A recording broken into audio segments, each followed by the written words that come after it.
It's your boy D Knows Ball back with another episode of D Knows Ball Show.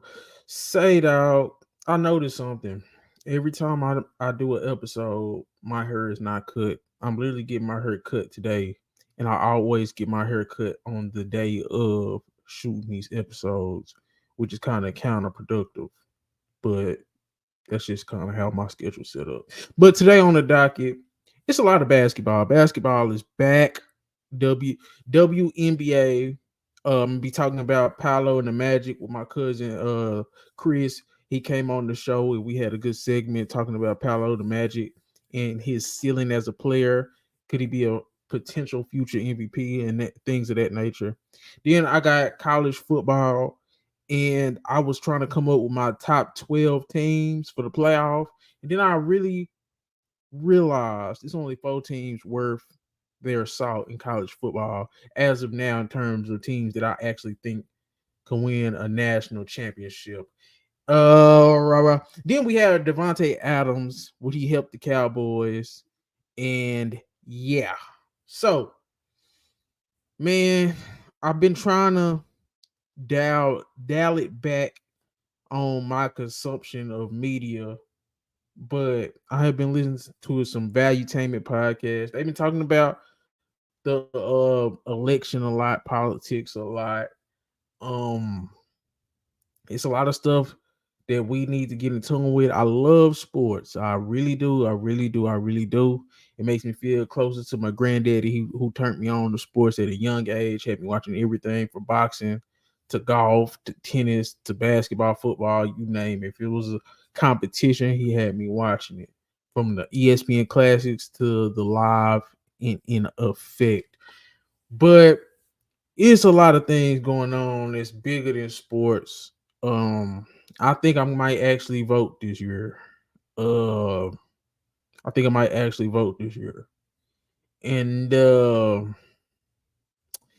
yeah, things is looking crazy in terms of the economy, in terms of the world, and just how people, not even people, powers at be, are pulling the strings of a lot of things. And it's like the majority doesn't have a lot of the power that it needs to have, and it's the minority controlling the majority. But yeah, that's enough of that. Let's get into these sports, man. WNBA semis. I don't know if I want to break this into 2 parts, but I'm definitely going to start with the Aces and the Liberty.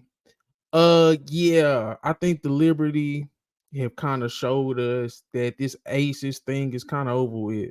The Aces should blow it up. They're too small. Their core players are aging. When I talk about core players, I mean their role players like Chelsea Gray, Alicia Clark, and Tiffany Hayes. They're all older.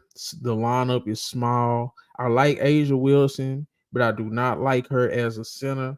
And she's already a small center. And then you have 4 guards playing next to her. That closing lineup was so small, it's ridiculous. And they're down 0-2. They in danger of being swept. The biggest thing that I've noticed with the Aces this year is kind of the fall off of Chelsea Gray and Jackie Young. Now I know they both have kind of dealt with injuries, especially Chelsea Gray. Jackie Young, I think she's dealing with something that's kind of lingering. But game one, they was absolutely terrible. They just was absolutely terrible. I don't even have the stats. It was that bad. The only 2 people that showed up, well, it was a few people that showed up because I think Alicia Clark came in and had some good minutes off the bench. I think Kelsey Plum did her thing to a certain extent. Asia was solid, but game one was strictly about Brianna Stewart. She went absolutely nuclear in front of Spike Lee. She absolutely put on the show. Sabrina Ionescu, something like that. It's so hard saying her last name, but Sabrina, she had a good game, and I thought she took care of business. She hit some timely shots in that game one. Game two is what made it painfully obvious that this year the Aces are just outmatched because I thought Chelsea Gray was actually better, especially in that first quarter. I thought Jackie Young was better on the defensive end, and even especially in that third quarter, scoring wise. Kelsey Plum did struggle. She was in foul trouble, and she kind of got locked up by Sabrina. Tiffany Hayes actually played good off the bench, and she kind of closed out the game with Kelsey Plum. She was on the bench. I don't know if it was due to the foul situation or just because Becky Hammond understood that Kelsey just ain't have it that night. Kia Stokes is absolutely unplayable. I thought Asia Wilson played great, but I seen the difference between her and Brianna Stewart. Brianna Stewart was initiating offense, facilitating. I think Asia Wilson, somebody has to get her the ball. Like the first half, she kind of really wasn't getting the ball. Second half, she was unleashed and was able to do her thing. But I think that's one of the biggest things with Asia Wilson and the differentiator between her, Brianna Stewart, Alyssa Thomas, and even Nafisa Collier.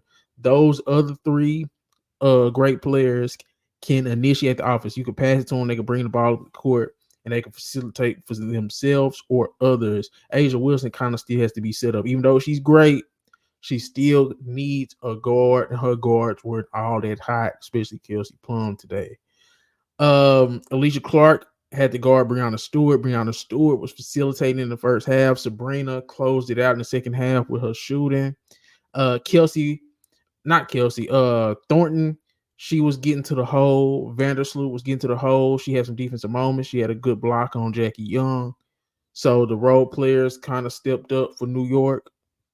All in all, it was just kind of New York just kind of outclassed Vegas in game 2. I don't know if anything can be changed. I wouldn't be surprised if this ends up in a sweep, if we being honest. I just think they're too small. 5 big, just Jonquel Jones. I didn't even mention Jonquel Jones. Just the size of the Liberty is just absolutely glaring when you look at them versus the Aces. And I think they should put this series away. Now, this next series, because I only spent 5 minutes on the Aces and on the Liberty series, I think the Liberty got pretty much going to wrap it up. The next series, you have the Minnesota Lynx versus the Connecticut Sun. The Connecticut Sun already won game 1 behind Marina Mabry. I think she hit multiple threes in that game. I'm blanking on how many she hit. I think Alyssa Thomas is a top 3 player in the WNBA. She's like a Draymond Green type of player. Like she did whatever's wrong with her shoulder, she needs to go to the doctor, get that shit fixed. I don't understand why she's still shooting like that if she can't have surgery to fix that. But all in all, she still is a good player. I thought game 1, it was the Marina Mabry show. So I think that was the biggest, and that was just one of the best trades in the WNBA since I've been paying attention to WNBA. That was a great trade. Marina Mabry, she is the quintessential fit next to Alyssa Thomas. Alyssa Thomas is great in a lot of areas. She can facilitate. She can defend multiple positions. She rebounds. She just brings all around toughness. But Marina Mabry is a bucket. Alyssa Thomas, I wouldn't consider her a bucket. DeWanda Bonner has been hit and miss. Bree Jones, I think she's took a step back in this series. Dejanay Carrington was bad in game 2. I can't remember off the top of my head what she did in game 1. But I think game 1 was just the toughness of the Connecticut Sun is shown through. I think Alyssa Thomas does a great job on Nafisa Collier. I'm going to get into her later.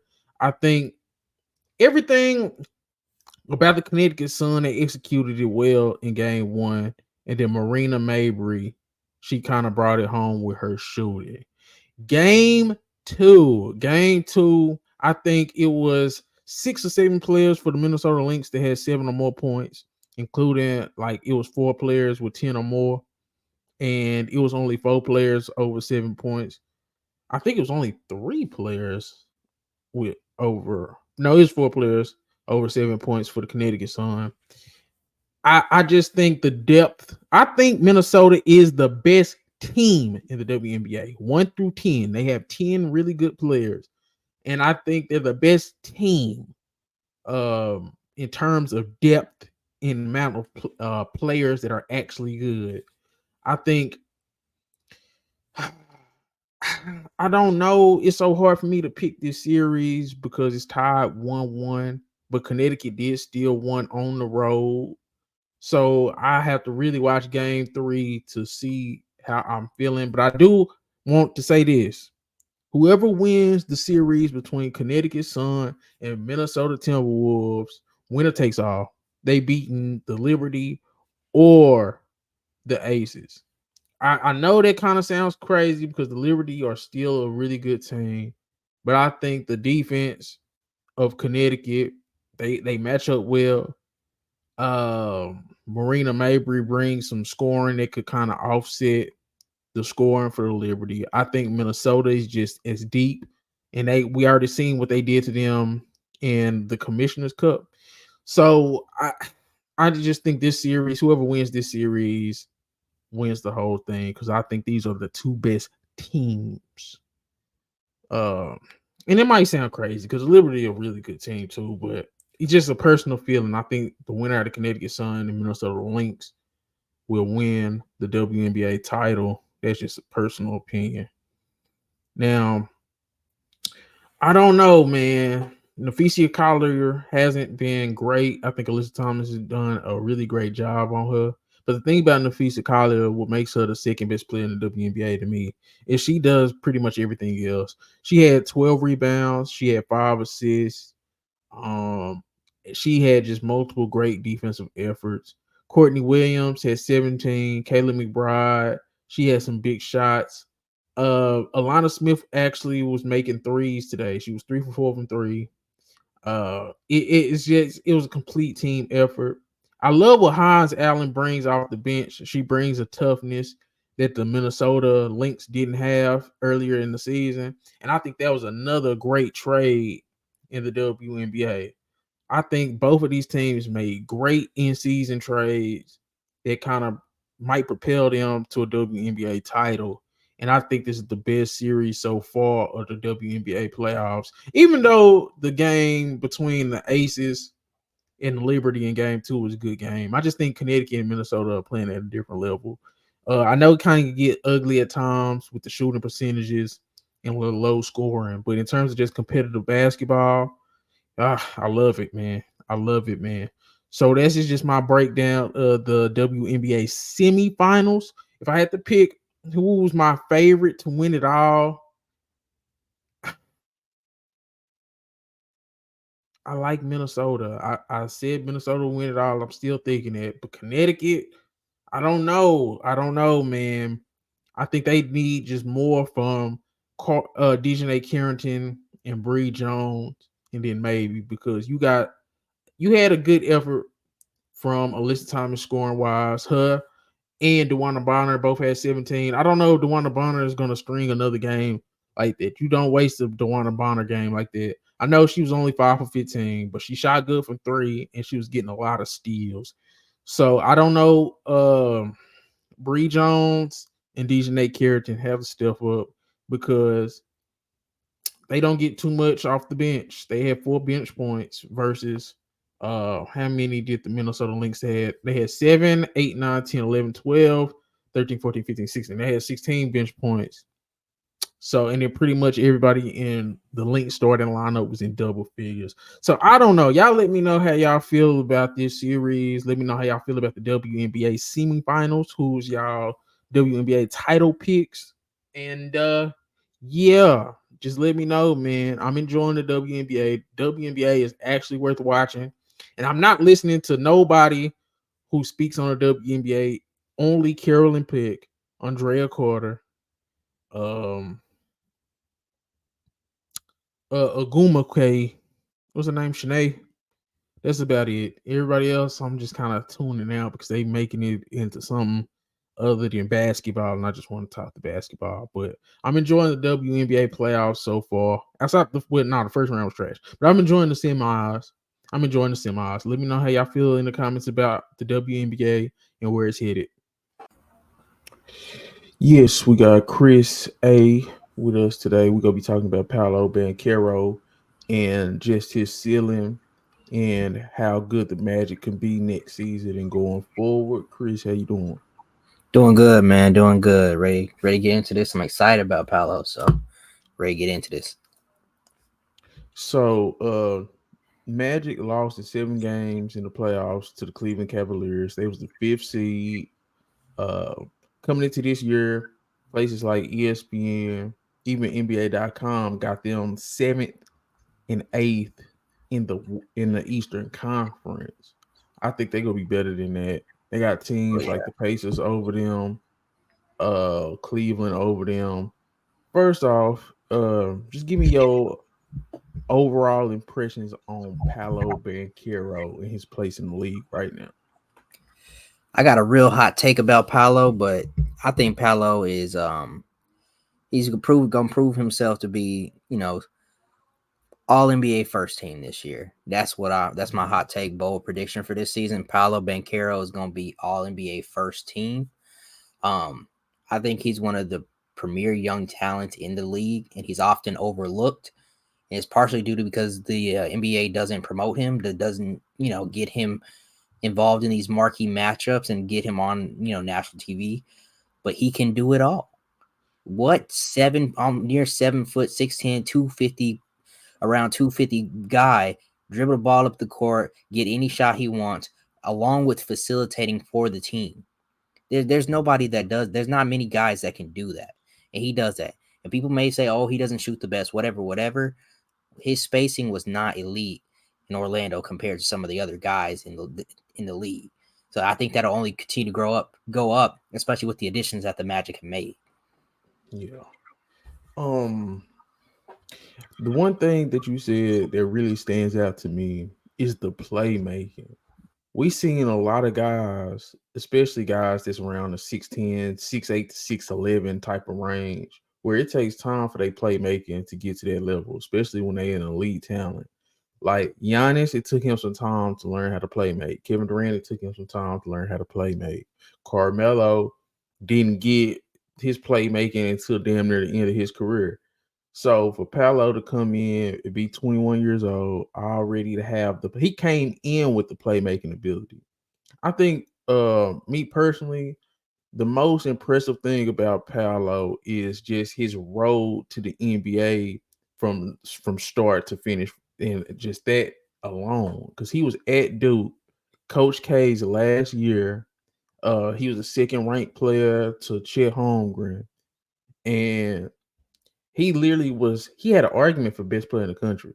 He led that Duke team to a Final Four, and I think the only NBA talent he had on his team that actually got some playing time was AJ Griffin. He's already out the league Yeah, just because he you know yeah. uh so I just think people don't understand how good of a prospect he is. I thought he was one of the most polished prospects since LeBron coming out. So to see him have this much early success, rookie of the year, then bounce back and be all star, and then game 7. Did you see that game 7 against Cleveland? 21, 24 points at halftime. Um, he had 3 30-point games. He Mhm. averaged 27, like 8 and 5 on 45, 40, and 76 from free throw line. All right, bro, playoff Dude, Rob. yeah. His first playoff series against a Cleveland team that's known for their defense. Yes, of course they face some injuries, but that's still a good defensive team over there. And he had Franz Wagner who didn't step up in the moment in the playoffs. Powell tried to put that team on his back and carried them to the second round, and that should be noted. Yeah, playoff riser. So I do you think they go be better than the Pacers? I Think do you? think they'll be better than the Pacers for sure. I'm not even That's not even like a big question for me. I think the Magic will definitely be better than Pacers. I really like the additions they made, and I think Paolo, the ascension that he'll take this season, it's going to catch a lot of people off notice. Like he's going to ascend and get better exponentially, bro. The only reason why, because you did say your hot take was him getting first team All NBA. The only reason why I think he's not gonna make first team is just because it's positionless now. So, because if I had to say, because I'm gonna be like Luca Shea. I'm trying to think who's other locks. Oh, look at Giannis, Jokic. Probably Ant probably will slide into there. Okay. Second team. I can see second team, All right. but I can see his stats going up exponentially. He did run out of gas in game 7. I remember he was calling for a timeout because he's tired. So his conditioning can get better. Yeah. I think he started settling for some late threes. I thought because I watched game 7 earlier this morning just Okay. just for like a little primer. I Yeah. thought dang, what's the small forward for Cleveland? I thought he did a pretty good job on Paolo because Okoro? Paolo Isaiah Okoro. Okoro? Okoro was doing, yeah. Okoro gave Paolo some trouble in the second half because he had 24 in the first half. Then he ended up with like 14 in that second half, which is still good, but he slowed him down a little bit. He ended up shooting only like 38% just because Okoro bodied him up and used his size. So I think the next what will be the next step for Paolo in his game that will get him to that next level? Because I think you said first team All NBA is a hot take. I think eventually he could be an MVP candidate Oh, just for sure. because Yeah. that size and like you said, the playmaking. He's only 21 years old, Yeah. so second second year game 7 with Donovan Mitchell.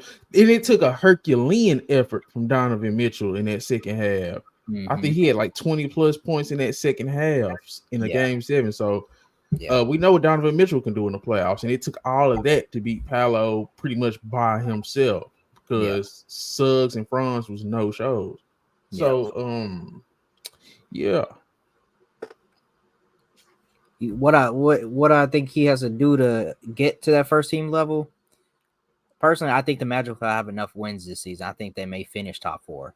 They were borderline top 4 this last season with a little downward spiral towards the end. So I think they can actually, push through, grow together as a team and get that top 4 spot.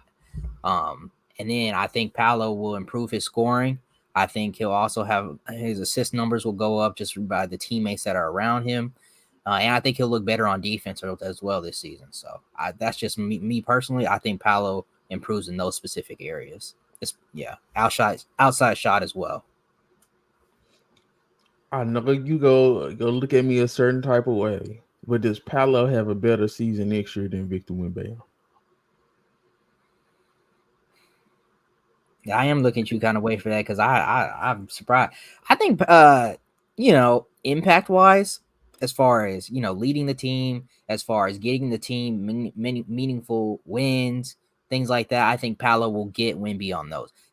Sheer numbers, he may not. Wemby may be in DPOY conversations this year. Wemby will have Chris Paul as his facilitator, so he'll get a bunch of easy buckets, easy baskets, around the rim, stuff like that. He's gonna just be lobbing it up to him. So I think in many ways, Wemby will have more numbers due to volume, amount of shots that he'll get, and things like that. But as far as impacting team success, I don't know if I've seen that from Wemby just yet to be able to say that he'll have just a better season than Paolo. Would it be crazy to say Paolo has higher upside than Anthony Edwards and John Moran? That's not crazy at all. Maybe you may say that for Ant, but definitely Ja. Like we've already seen Ja miss a lot of games for various reasons, whether it be injury, whether it be suspension, things like that. When you're off the court, how much are you really going to ascend when you're constantly missing games? You're not I see it as if you're missing games, you're limiting your potential. That doesn't work for everybody, but most of the time that's how I see it. So I mean, I see Ja, he's about to tap his ceiling as far as the type of player he can be, just because of the amount of games he missed, and he's still an injury risk. Anthony Edwards is a little bit different story. We'll see how he looks as the main main scoring option without a cat next to him now. He'll have Julius Randle, but he doesn't space the floor necessarily the same as Cat. So we'll see how Ant looks, being the main focal point and continue going forward. I just think Anthony Edwards' ascension will come from him showing playoff success. And so we've seen him try to do that and didn't go as planned, but he's still had some success. Whereas Paolo, I think, now that he'll have a team around him, I think there is a chance he could get to that second round and potentially fight for that Eastern Conference final spot. Okay. Now, I do got some concerns for the Magic because we touched on it a little bit earlier. I think they can get like I'm trying to I don't want to cap them, but I think it's possible 50 wins for sure. The only thing that makes me nervous is their second and third guy because it's Franz Wagner and then it's Jalen Suggs. Uh Franz Wagner is so much better than what he shown last year. Just because, especially going off what he does for Germany in the Olympics. I don't. I think sometimes these dudes be gassing themselves out just because a lot of his shots in that game 7 just were short. Those were Franz shots. He was just coming up short. Like maybe some of the off season extra play from Germany affects him going later into the season. But I think that's the only thing that could stop the Magic. I think the defense will be there. I think you got potentially Jet Howard, Anthony Black potentially could have bigger roles this season with no Markelle Fultz, with no Joe Ingles. So I'm expecting them guys to get more minutes.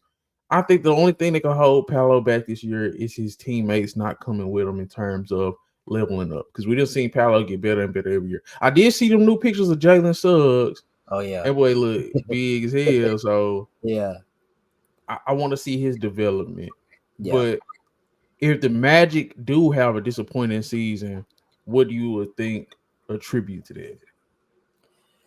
Yeah, I agree with you on that aspect. I'm also, I think Franz will have a good bounce back season this year. So I may be putting a lot of stock into that. So if Franz has not another down year, but a down year towards the end of the season, that could be, a downfall for the Magic. And then, like you said, the guys around them need to get better. I think Anthony Black will be better this season. I think he'll, be a plus defender, plus 3-and-D guy. Will also be able to facilitate and take the ball out of, Franz's hands, set things easy up for Paolo. And then they added, Kentavious Caldwell Pope. So I think adding him, solid. I think that's very overrated. You I'm think that's sorry, Chris. overrated? I'm He's a stop you there. solid I shooter, think that's man. an overrated pickup just because it's like, man, I ain't gonna stunt. I would rather have like somebody like Zach LaVine. I want somebody that can do something What? himself. I think the Magic. Yeah, I agree with that. But I think the Magic still have potential to get a guy like that. And so if they make a move like that in this season, that can really elevate their stock. Let's say Paolo Banchero come out, he looking great, Magic off to a great start. Front office like, man, we really need to make sure we take advantage of this and get a guy around him. You make a trade for Zach LaVine, or you make a trade for a guy that can, get his own shot more than, a better scorer than Jalen Suggs. You love his defense, but, I'd want Jalen Suggs to be a better scorer, get off the dribble himself, So I think just for Paolo, because I did we touch on him? Do you think he could be the best player on a championship team? Like you could build a championship team around him? Yeah, I think he can. I think he's Okay. one of those, tier 1 guys that can be, the guy. So Okay. Yeah, so we established that. And now it just got me thinking about team building because I do like Suggs and I do like Franz, but I don't necessarily think I like them as a 2 and a 3 in terms of scoring options. If I'm you could honestly, bump, yeah, I'm honestly fine with Franz as your 2, but I'm not the coolest with Suggs as 3. are Yeah. you really fine with Franz as your 2? I think Franz was like 18. I think he was about 19 points a game in the playoffs, but I think he shot like 40%, 26% from 3. Uh, like I don't think that's gonna be him. I think he's a year above Paolo. Came in the class right before Paolo. So Do you trust Franz as a second option more than Jalen Williams for the Thunder? well, that's a little different. We've seen Jalen Williams. He Is didn't have, it? he's a little bit better player than Franz, but he doesn't also have the same role that Franz does. Franz is bringing the ball up the court way more than Jalen Williams does. Franz is initiating the offense a little bit more than Jalen Williams does. Not saying that he can't, not saying that he doesn't. I just say Franz has more of that responsibility on his plate. Okay. Before we get out of here, all right. How is the Magic season going to end up this year? Like, where will they finish? How is it going to go? The Orlando Magic will finish a top 4 seed in the East. You can book that, take it to the bank. That's where they're going to finish top 4 seed in the East. And I think, Paolo has an all-star season. Franz has an all-star season. You can tell I'm pretty high on the Magic just because I think their guys are going to get better. I think they have a lot of young talent over there, and I think they'll get better. I think they get past the first round, and I get a dogfight into the second round. I think the East is a little stacked for them to make an Eastern Conference Finals, but, people didn't have the Pacers making the Eastern Conference Finals last year either, so who knows? If they see the Cleveland Cavaliers again in a 4-5 situation, who wins that series this time? Magic will beat them in about 6 games. I'm not the fondest of what I'm seeing.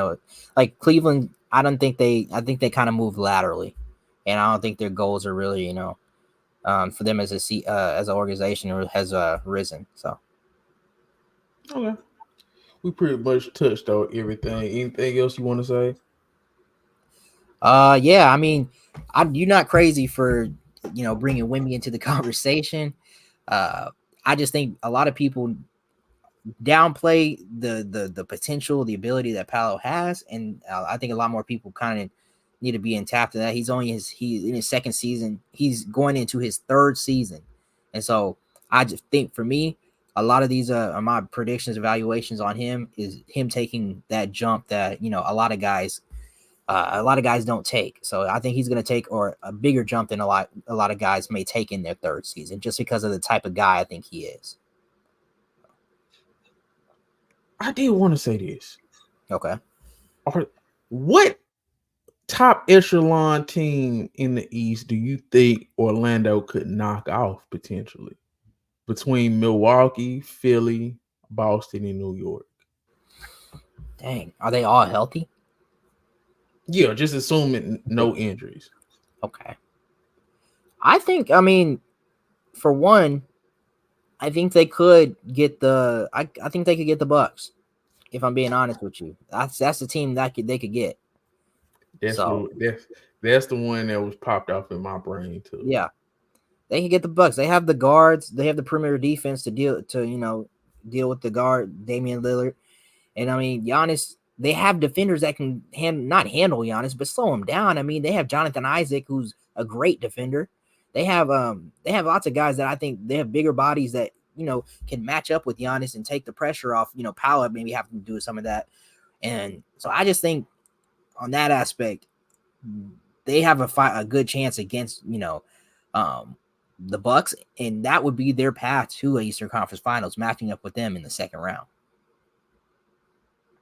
My boy Chris, thanks for joining me, man. This was a good segment. And I do think Paolo eventually will get an MVP in his career. I'm sorry.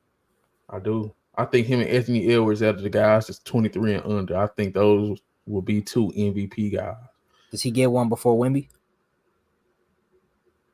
No, just because everybody loves to ride Wemby. So no. Wemby go get an MVP on a 6 seed, 7 seed, man. It's gonna be disgusting. Man. But all right, man. I appreciate you joining me, man. This was a good segment. Oh, for sure. My top 12 college football teams. A lot of people do their top 12 because we know it's going to be a 12-team playoff. But let's just keep it a bug. I did my top 12 teams that I think Well, I wrote down 12 goddamn teams. Let's just keep it a buck. I only think it's 4 teams really in contention for the college football championship. And I'm gonna go through my 12 anyway, I guess. I got Texas at 1. I still think they're the best team in the country from a roster perspective.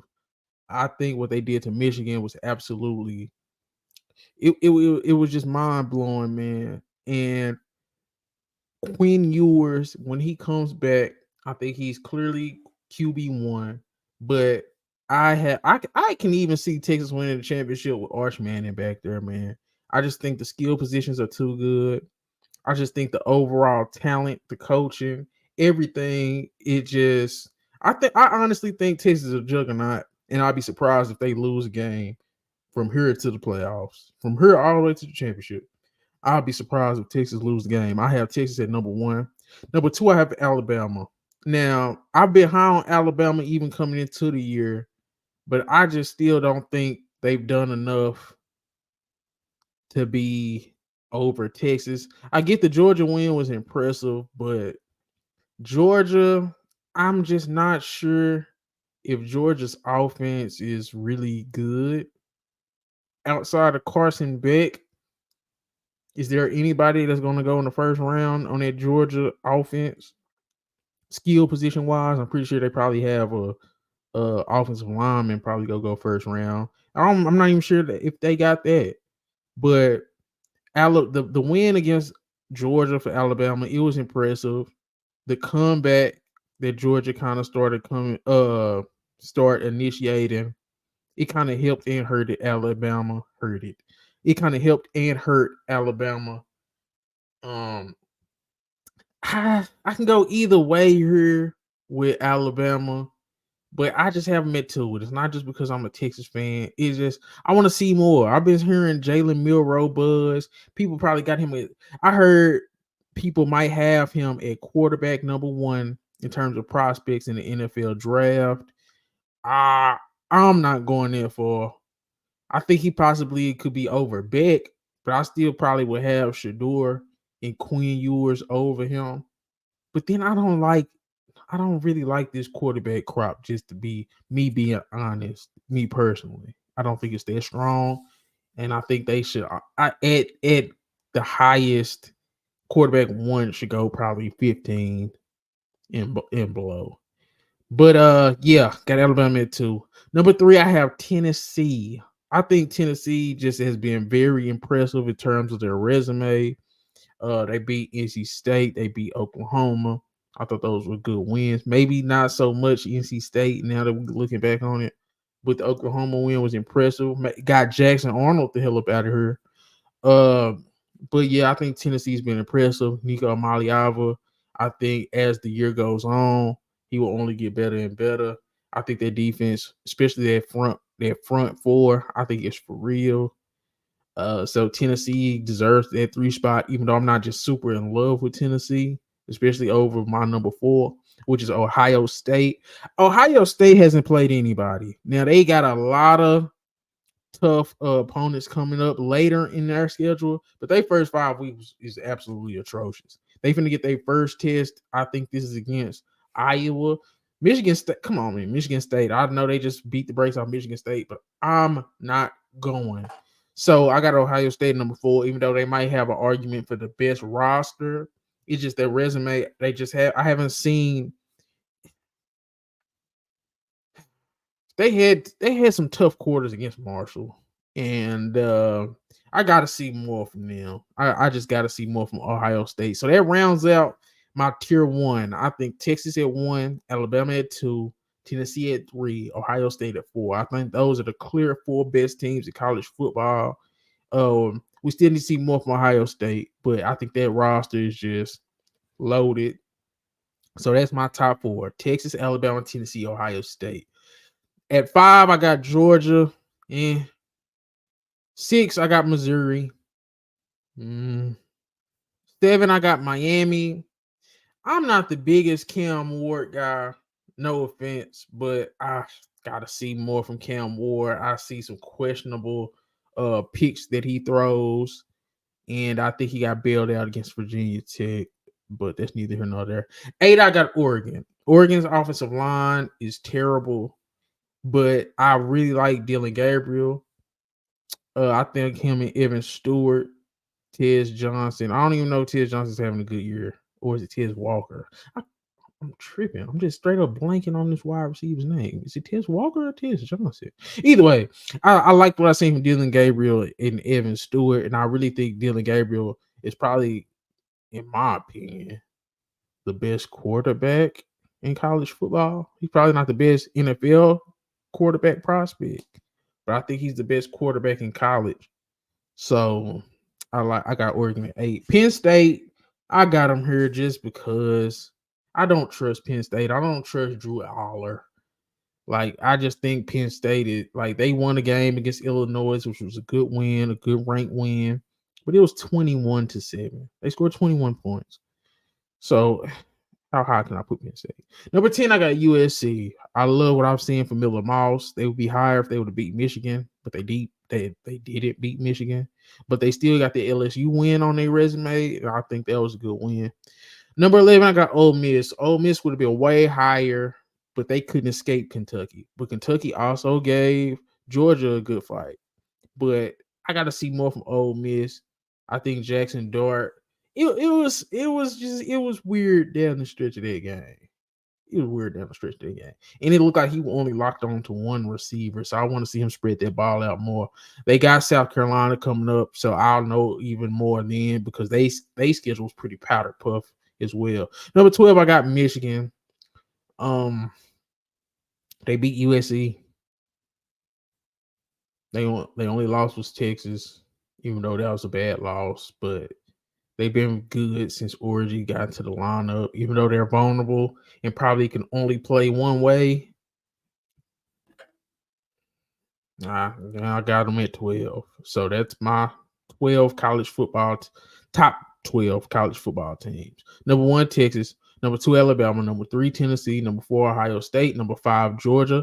Number 6, Missouri. Number 7, Miami. Number 8, Oregon. Number 9, Penn State. Number 10, USC. Number 11, Ole Miss. Number 12, Michigan. And I do want to say this about Missouri because I just kind of disrespect them when I do have them 6. I like Brady Cook. I like Luther Burden. You got a quarterback receiver duo like that. I like it. I will be watching 2 teams in the ACC going forward. It's Pitt Lions. 3 teams. BYU Cougars. Pitt. What's Pitt mascot? Pitt Panthers. I say Pitt Lions. The Pitt Panthers because I like Eli Holstein and SMU Mustangs.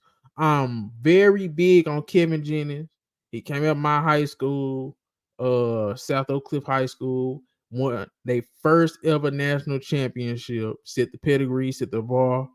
But that my high school ain't won a state championship ever. So I think he just has the it factor with SMU. So I think the ACC is kind of wide open. I don't think it's open and shut for Miami or Clemson. I probably could have put Clemson number 12, but they got demolished so bad against Georgia. They don't have a win of the par as anyone. I probably could have knocked out Ole Miss, but I think Jackson Dart is way better than Cade Klubnik. And I ain't forgetting to that. But those are my top 12 teams. Honestly, I apologize to Missouri. I just kind of glossed over them. I really do like Brady Cook and Luther Burden over there. So I think they can make some noise in SEC. They got A&M coming up, so we'll know even more about them later. But Missouri had a good win. Who did they just beat? They had beat somebody. They had to beat a ranked team. I can't think of it.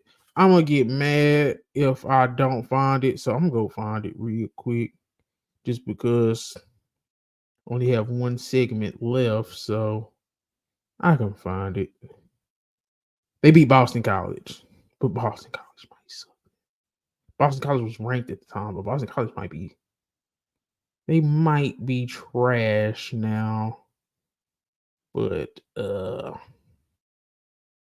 yeah, I don't know. But yeah, those are my 12 teams.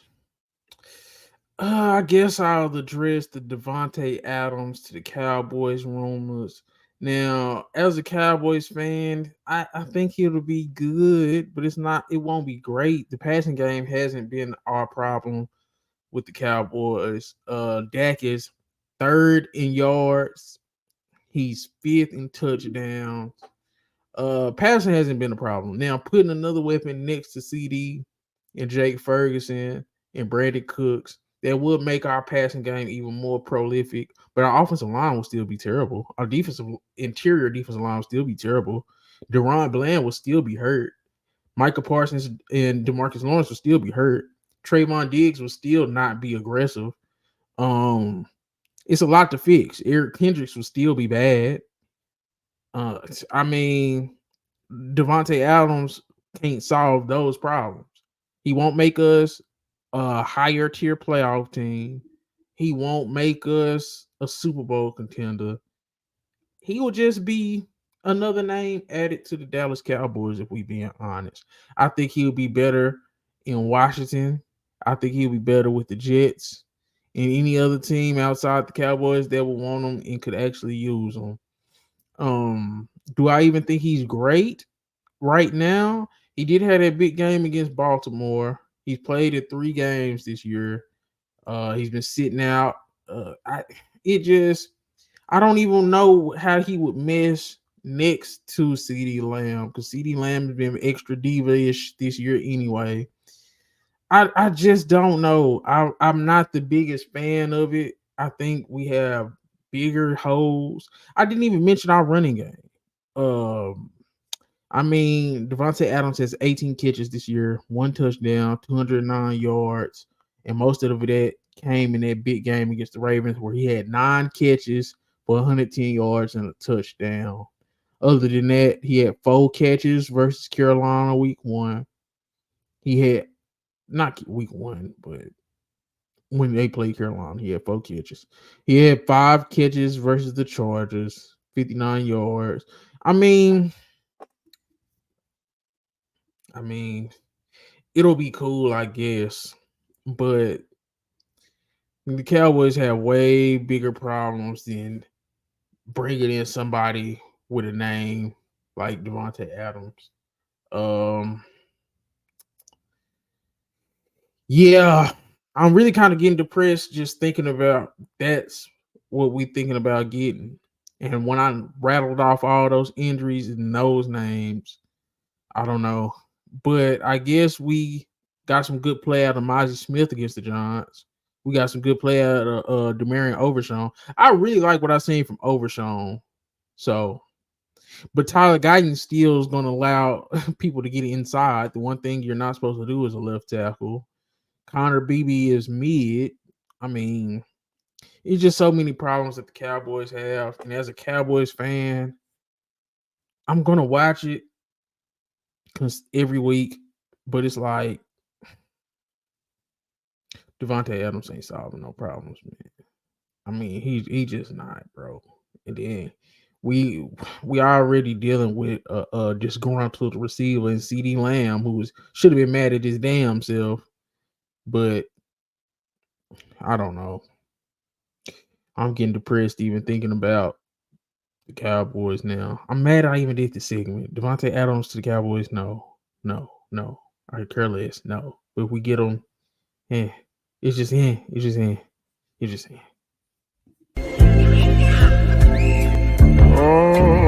Found some shit I love to do, so I can look comfortable. Searching for a peace of mind, need that when it's time to rhyme. Perfect in every line, any chance I get, and I know it takes time, but I will never quit.